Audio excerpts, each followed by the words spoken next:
जय हिंद।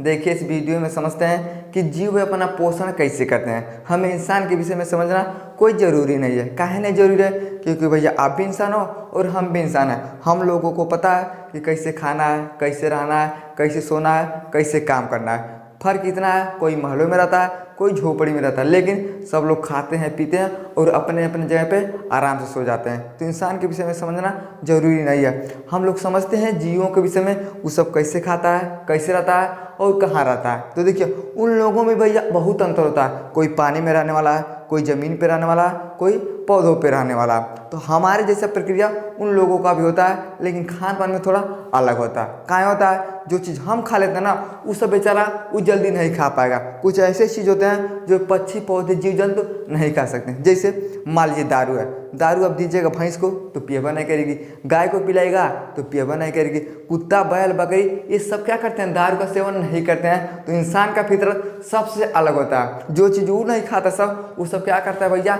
इंसान खा लेता है। अब मान लीजिए दारू सब पिएबा नहीं करेगा, लेकिन आदमी को देखिएगा जैसे भिनसार हो जाएगा, पहुँच जाएगा भट्टी पे, आ नाटे भर एकदम पी लेगा और आएगा घरे। तब वो उसकी मेहरारू कहती है, अरे पियला दारू गांजा ताड़ी, हमारे पिया मिलले जुआड़ी। तो क्या होता है? इंसान का फितरत सबसे अलग होता है। खैर छोड़िए इन सब बातों को। अगर आपके पास संपत्ति है तो आपके पीछे लाखों लोग खड़े हैं, लेकिन जिस दिन संपत्ति छोड़ के आपके ऊपर विपत्ति आ जाएगा ना, तो दुनिया में कोई आपका साथ नहीं देगा। तो इंसान का फितरत सबसे गलत यही होता है। चलिए हम अपने टॉपिक पे समझते हैं कि जीव अपना पोषण कैसे करते हैं। चलिए ध्यान समझिए। देखिए, जो स्वपोषी होते हैं ये जल, कार्बन डाइऑक्साइड, कार्बोहाइड्रेट, जटिल पदार्थ को क्या करते हैं भैया? स्वयं बनाते हैं। स्वपोषी और परपोषी में अंतर होता है। परपोषी का मतलब क्या होता है? जो दूसरे के ऊपर निर्भर होता है। जैसे गाय, भैंस, कुत्ता, बकरी, ये सब क्या होते हैं भैया? दूसरे के ऊपर निर्भर रहते हैं। इन लोगों को अगर खाना नहीं दिया जाएगा ना, एकदम बकी तो ऐसा ताकेगा, ये इससे सिर्फ कौन आदमी है, हमको खाना नहीं दिया। लेकिन पेड़ पौधों को देखिए, ये सब अपना भोजन स्वयं बनाता है। इन्हें हाथ पसारने का जरूरत नहीं है, ये भैया तन सा खाना दा, ये भैया तन सा खाना दा। ये लोग क्या करते हैं भैया? स्वयं अपना पोषण कर लेते हैं। स्वयं में क्या? देखिए, जो स्वपोषी होते हैं, जल, कार्बन डाइऑक्साइड, कार्बोहाइड्रेट, यानी जो जल होता है यानी पानी होता है, कार्बन डाइऑक्साइड, कार्बोहाइड्रेट, ये सब जटिल पदार्थ होते हैं। तो जो हमारा स्वपोषी होता है ना, ये क्या करता है भैया? स्वयं उसका पोषण कर लेता है। समझ में क्या? अब देखिए यहाँ पे मनुष्य, हाथी, छोटे छोटे जीव, यानी जो छोटे छोटे जीव होते हैं, मनुष्य होता है, हाथी होता है, ये सब क्या होता है भैया? परपोषी होते हैं। ये सब दूसरे के ऊपर निर्भर होते हैं। लेकिन पेड़ पौधे क्या होते हैं? स्वपोषी होते हैं। इन लोग दूसरे के ऊपर निर्भर नहीं रहते हैं। क्या होता है भैया? एक स्वपोषी होता है, एक परपोषी होता है। लेकिन हमें क्या समझना है कि जीवों के पोषण के विषय में। चलिए ध्यान समझिए। देखिए, भोजन अंदर ले जाते हैं उसे हम क्या कहते हैं? अंतर्ग्रहण कहते हैं। यानी जब भी भोजन बनाया जाता है, जब हमारे अंदर चला जाता है, उसे हम क्या बोलते हैं? अंतर्ग्रहण कहते हैं। समझ में गया? अब हम ये समझते हैं कि जो अमीबा होता है ये अपना भोजन कैसे बनाता है। तो हमें तो पता है कि हम कैसे बनाते हैं, लेकिन अमीबा अपना भोजन कैसे बनाता है उसके विषय में जानते हैं। चलिए आप यहाँ समझिए। देखिए, अमीबा एक कोश की जीव होता है। अमीबा शरीर को बदल सकता है। अमीबा जो होता है ना, ये शरीर को बदल सकता है। आप लोग एक पिक्चर देखे होंगे यानी मूवी क्रिस 3, उसमें देखिएगा एक लड़की रहती है ना, जो क्या किया जाता है, वो काल के द्वारा बनाई जाती है। वो अपना शरीर जब नहीं तब बदल देती है। उसी प्रकार से जो ना अमीबा होता है ना, ये अपने शरीर क्या करता है? बदलाव कर देता है। अभी मत समझिए कि ये अमीबा है, अपना शरीर बदलाव करेगा तो हाथी बन जाएगा, अरे घंटा बन जाएगा भैया। जितना में उतने में अपने कृत्य को क्या करता है? इधर उधर कर सकता है। तो जो अमीबा होता है अपने शरीर का क्या कर सकता है? बदलाव कर सकता है। अब यहाँ पे समझ, देखिए अगर हम मान लेते हैं कि चीनी को देखिएगा, हम लोग तो भैया आसानी से खा लेंगे। अब जो बड़ा छोट छोट सब्जी रहेगा, वो चीनी को कैसे खा पाएगा? जो चीनियों से छोटा है ना, वो चीनी को नहीं खा सकता है। लेकिन जो अमीबा होता है, यहाँ पे समझ, देखिए इसका सूत्र क्या होता है? तो C12H22O11। अब मान लीजिए ये अमीबा है। अमीबा भैया क्या किया? चीनी उसके पास रख दिया गया। अब जैसे चीनी उसके पास रखा जाएगा ना, वो कैसे खाएगा? तो ध्यान समझिए। देखिए, ये अपने अंदर ग्रहण कर सकता है। यानी जो भी भैया अमीबा होता है ना, ये क्या कर सकता है? तो चीनी का जो छोटा सा टुकड़ा होता है ना, एक टुकड़ा, उसे क्या कर सकता है? अपने अंदर कर सकता है। लेकिन कैसे करता है? तो देखिए एंजाइम के द्वारा। देखिए जो एंजाइम होता है ना, ये सबसे महत्वपूर्ण भूमिका निभाता है। किसी में निभाता है?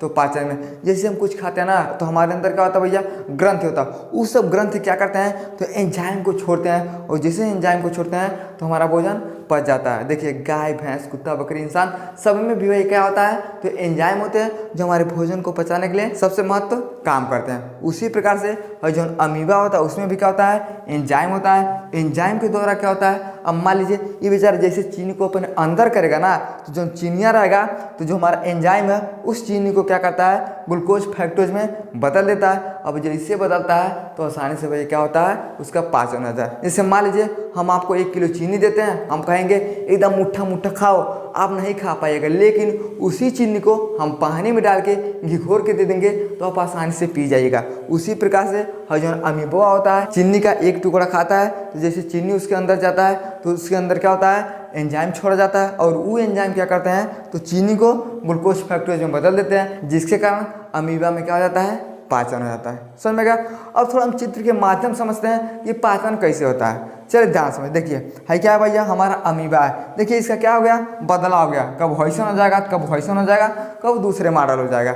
अब हम ये समझते हैं कि पाचन इसका कैसे होता है। चलिए ध्यान समझिए, देखिए है, देखिए क्या भैया है, सबसे ऊपर वाला ना इसे हम क्या बोलते हैं, बाह्य द्रव्य बोलते हैं, अंदर वाले को अंतर्द्रव्य बोलते हैं, और है जो दूर निकल रहा है इसे हम क्या बोलते हैं, पादप बोलते हैं। और है देखिए है जो गोल का है इसे हम अंकुचनशील धानी बोलते हैं, और एक खाद्य धानी होता है, और जो बीच वाला होता है उसे हम क्या बोलते हैं, केंद्रक बोलते हैं। अब हम ये समझते हैं कि इसमें पाचन कैसे होता है। देखिए है जो होता है दूठी भैया ना, यह क्या होता है, अमीबा का मुंह होता है, और इसे मुंह को हम क्या बोलते हैं, तो पादप बोलते हैं। अब मान लीजिए चीनी का टुकड़ा है, जैसे समझिए है क्या हो गया, चीनी का टुकड़ा हो गया। अब जैसे चीनी के टुकड़े कोई खाएगा ना, देखेगा अरे चाचा तुम कौन हो रहा है, उसको क्या पता भैया, वो तुरंत क्या करता है, अपने अंदर लेता है। तो जैसे अपने अंदर लेता है ना, जो एंजाइम होते हैं वही ग्लूकोज फ्रक्टोज क्या करते हैं, बदलते हैं, जिसके कारण अमीबा में भोजन बड़ा आसानी से पच जाता है। देखिए अब जैसे देखेगा ना, हैया का मुंह है, इसी से उसको खाना है, तो जैसे भोजन खा लेता ना, अपना मुंह बंद कर देता है। जैसे मान लीजिए है क्या होगा भैया, है अमीबा का एकदम मुंह है, और है क्या है, चीनी है। अब जैसे चीनी को देखेगा ना, ये जाएगा ऐसे खाएगा, खाने के बाद ऐसे मुंह अपना बंद कर लेगा। अब जैसे मुंह बंद करेगा तो चीनी उसके अंदर चला जाएगा, और जैसे चीनी उसके अंदर जाएगा तो उसके अंदर का जो एंजाइम होगा वो चीनी को क्या करेगा, तो ग्लूकोज फ्रक्टोज में बदल देगा, जिसके कारण अमीबा में भोजन एकदम आसानी से पच जाता है। ये किसका काम होता है भैया, तो अमीबा को होता है। इस तरह से इसके अंदर क्या होते हैं, तो भोजन पचते हैं। समझ में गया। अब इसका स्क्रीनशॉट लीजिए। अब हम थोड़ा कवक के विषय में जान लेते हैं कि उसमें भोजन कैसे पचता है। चलिए अब समझते हैं कवक यानी फंगस के विषय में। हम ही जानेंगे कि कवक अपना पोषण कैसे बनाता है, तो उसके विषय में जानते हैं। देखिए ये चीनी को अंतर्ग्रहण नहीं कर पाता था। अमीबा क्या था भैया, तो ये चीनी को खा लेता था, लेकिन है जो कवकवा है अभी चीनी को खाइए नहीं पाएगा। अब जब खा नहीं पाएगा तो आप कहिएगा जब खाएगा नहीं तो जिएगा कैसे। लेकिन भगवान ने क्या किया, हर एक चीज़ को अलग अलग ढंग से बनाया है। उसके विषय में जानते हैं कि ये बेचारा अपना भोजन कैसे करता है। देखिए ये क्या करता है, चीनी को अंतर्ग्रहण नहीं कर पाता, लेकिन अब नहीं कर पाएगा तो कुछ दूसरा उपाय होता है। उपाय क्या होता है, देखिए ये एंजाइम को स्रावित करता है और चीनी को ग्लूकोज फ्रक्टोज में बदल देता है। अब एक चीज़ बताइए, जो अमीबा था ये क्या कर रहा था, तो खड़े खड़े दानों को खा ले रहा था और एंजाइम के द्वारा उसे बदला हो जाता है, लेकिन ये बेचारा खड़े दाना खा ही नहीं पाएगा। अब जब नहीं खा पाएगा तो क्या करता है, ये एंजाइम को छोड़ता है, यानी एंजाइम को क्या करता है, श्रावण करता है। अब जैसे छोड़ेगा ना तो वह जो चीनी होता है ग्लूकोज फ्रक्टोज में बदल जाता है, और जैसे बदलता है अब घटित हो जाता है, और शरीर में क्या करता है, जो हमारा कवक होता है इसे सोख लेता है। इस सोख होने का काम करता है। ये बेचारा डायरेक्ट उसे नहीं खा पाता है,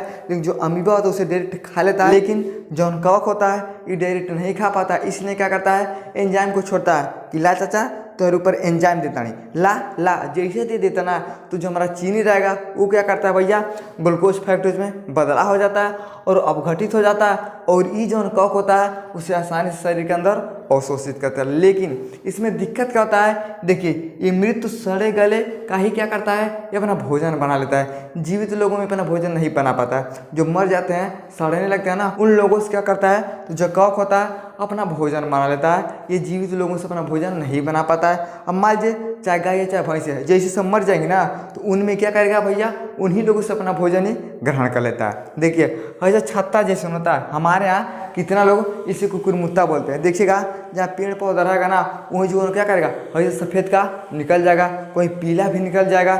जिस तरह से मशरूम खाइएगा, मशरूम छत्ते की तरह होता है, उसी प्रकार से जो हमारा कवक होता है ये गोल टाइप का होता है। गोल भी हो सकता है, थोड़ा चौकोर भी हो सकता है, क्या होता है, देहात में बहुत ज़्यादा निकलता है, उसे हम क्या बोलते हैं, उसे कवक यानी फंगस बोलते हैं। तो इस तरह से जो कवक होता है उसमें क्या होता है, तो भोजन का भैया पोषण हो जाता है। फर्क क्या होता है, जो अमीबा होता है वो डायरेक्ट ग्रहण कर देता है और एंजाइम के द्वारा पचा दिया जाता है, लेकिन जो कवक होता है एंजाइम को बाहर छोड़ता है, जिसके कारण वो हमारे चीज़ों तक ग्लूकोज फैक्टर में बदल के और ये क्या करता है, उसे अवशोषित कर लेता है। समझ में आ गया? आई होप आपको समझ में आ गया होगा कि जीव में पोषण कैसे होता है। तो हर जीव जंतु में पोषण अलग अलग तरीके से किया जाता है। समझ में आ गया? समझ में आ गया तो वीडियो को लाइक शेयर सब्सक्राइब जरूर करें। जय।